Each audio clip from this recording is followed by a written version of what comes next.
You just said our enemies in Iraq. Did Iraq attack us? No, I'm saying Al-Qaeda. Okay, did Iraq attack us, Elizabeth? Number 10. Candace, Cameron Beret, and Raven-Symoné go at it over cake. But they did not refuse to I refuse to associate myself with you right now. They did Is not. that okay? It's in the Constitution. Raven-Symoné and Candace Cameron Bure were co-hosts on The View between 2015 and 2016, and in that time they had their fair share of dust-ups.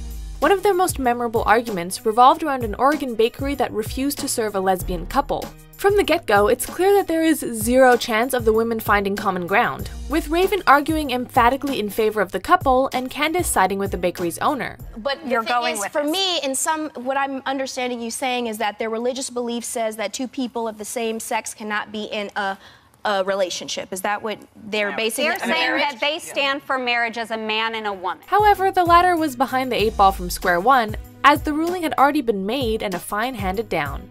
As such, Candace wasn't really arguing with Raven, but was instead arguing against the ruling of the court. It's unconscionable that they charge $135,000 a fine for a $200 cake. It's By the way, so who wrong. wouldn't want to bake a lesbian wedding cake? How easy would that be? Number 9. Whoopi Goldberg rips Kate Gosselin for violating her custody agreement. Well, this is breaking damn news.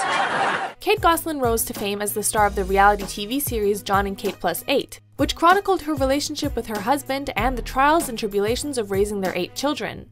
During a visit to The View in 2009, Gosselin was put on blast by Whoopi Goldberg when it was revealed that she'd illegally visited her kids out of fear her husband had hired an untrustworthy babysitter, based on nothing more than her own intuition. Couldn't tell you why at that time. It was just like my mother's intuition. I did not want her there, and strangely... As such, Goldberg felt Gosselin was in the wrong and reprimanded Gosselin for her actions, telling her, quote, "You could have gone to jail." Despite their very different demeanors, it's clear Gosselin was in the wrong on this one. You have your specific time and their specific time, and you're not supposed to walk on.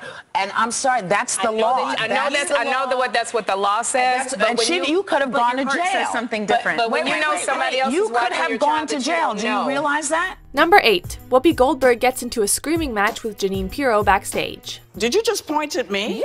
Yeah! Tempers flared between controversial judge and Fox News host Janine Puro and Whoopi Goldberg in 2018.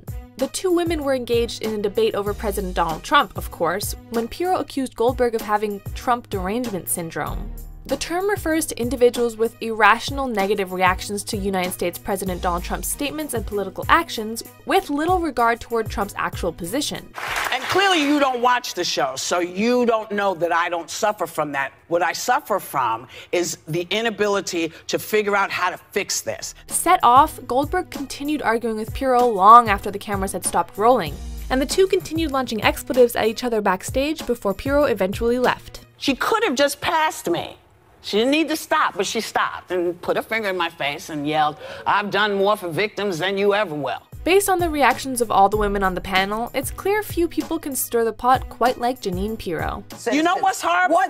When the president of the United States whips up people to beat the hell out of people. No. Say goodbye. I'm done. Number 7. The gay marriage fight. The battle for same-sex marriage continues. Whenever a subject as diverse and debatable as this one is brought up on The View, fireworks are inevitable. Whoopi Goldberg found herself at odds with Sherri Shepherd and Elizabeth Hasselbeck when discussing the topic of civil rights, and in particular gay marriage. It's not, I don't think it's any more about the word. I just think that people feel if you don't approve of gay marriage, then of course, as I always say, do not marry a gay person. Goldberg argued that it shouldn't matter what gay and lesbian citizens call their relationship, whereas Shepherd and Hasselbeck were of the belief that it should be called a civil union, thereby keeping it separate from a traditional marriage between a man and a woman. All three women were heavily invested in the debate, and while some sparks flew, they managed to keep their emotions in check long enough to make some solid points. They thought marriage is between a man and a Joe woman. Where are the Biden and protests Barack there? Obama did not put money into Prop 8. That's why they put their mouths. No, it does matter because church and state, the separation of church and state. Number 6. Whoopi Goldberg confronts Donald Trump. Throughout his first term as president, Barack Obama faced allegations that he was not born in America. As some of you heard, the state of Hawaii released my official long-form birth certificate. One of the most vocal proponents of this theory was Donald Trump, who demanded that Obama release his birth certificate to the public. I was a really good student at the best school. I'm not like a smart guy, okay? They make these birthers into the worst idiots. Why doesn't he show his birth certificate? The future POTUS was in full birther mode when he visited The View in 2011, claiming that nobody from Obama's youth remembered him, and that the reason he refused to show his birth certificate was because there's something on that birth certificate that he doesn't like. Oh my God. That's a terrible thing. The interview soon devolved into a full-on screaming match between Trump and The View panel, with Goldberg famously referring to Trump's comments as, I think that's the biggest pile of dog mess I've heard in ages. The question is then why not show it, right? Number 5. Whoopi Goldberg and Elizabeth Hasselbeck argue over the use of the N-word. And sometimes I think it's almost worse to use it privately than publicly. No, that's not true. No, I'm saying Footage of civil rights activist Jesse Jackson using the N-word sparked a debate that led to Elizabeth Hasselbeck breaking down in tears. Problems arose when Hasselbeck argued that it's worse for someone to use the N-word privately as opposed to publicly, adding that nobody should be using that word regardless of race. I grew up with my family using it. For me, I can use it as a term of endearment. But if I used it, I don't want to hear it come out of your mouth. This inspired responses from Sherry Shepherd and Whoopi Goldberg, who countered that there is a big difference between a black person saying the N-word and a white person saying it, and that for them, it's a part of their culture. Unable to accept that people live in different worlds, Hasselbeck was powerless to keep her emotions in check. and we're trying to get to a place where we feel like we're in the same place, when we feel like we're in the same world. How are we supposed to then move forward if we keep using terms that bring back that pain? Number 4, Ann Coulter stirs the pot. Please welcome the very controversial Miss Ann Coulter. Ann. Controversial American political commentator Ann Coulter visited the set of The View in 2012 and wasted little time riling up Whoopi Goldberg. Coulter immediately offended Goldberg by acting as if she understood what it meant to be a black person in America. If you're gonna talk about race, at least know what you're talking about. She went on to say that the O.J. Simpson trial was, quote, the best thing that ever happened to Black America, and that the Republican Party has historically been friendlier to black people than the Democratic Party. At this point, Goldberg had had enough and called BS on Coulter, who seemed obsessed with referencing events from decades past while ignoring present-day issues. Ask your question. The first integration is Number 3. Joy Behar and Meghan McCain almost throw down. You do not want to send in aid I at listened all. to you. Let me just finish.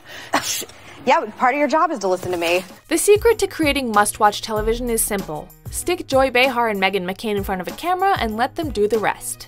The opinionated co-hosts came within a hair's breadth of a verbal nuclear war during a 2019 conversation surrounding the topics of Central America and immigration.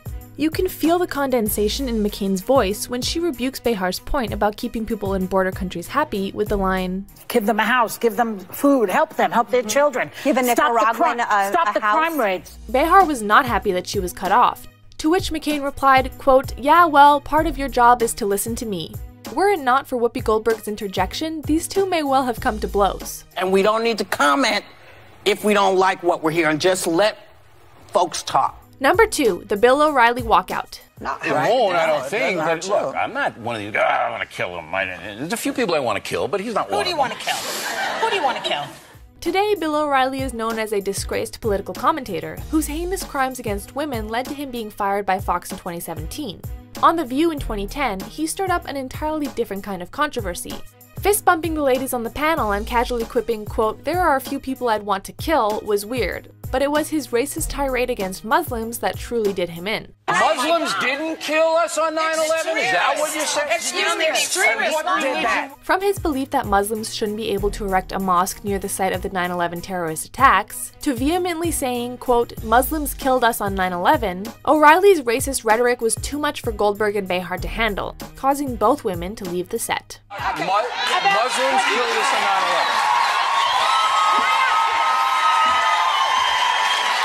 Before we get to our insane number 1 pick, here are a few other heated moments from The View. Number 1, I have friends who were at her and no, by all means, keep going, Joy. No, if you're going to have a hissy fit, we can't continue.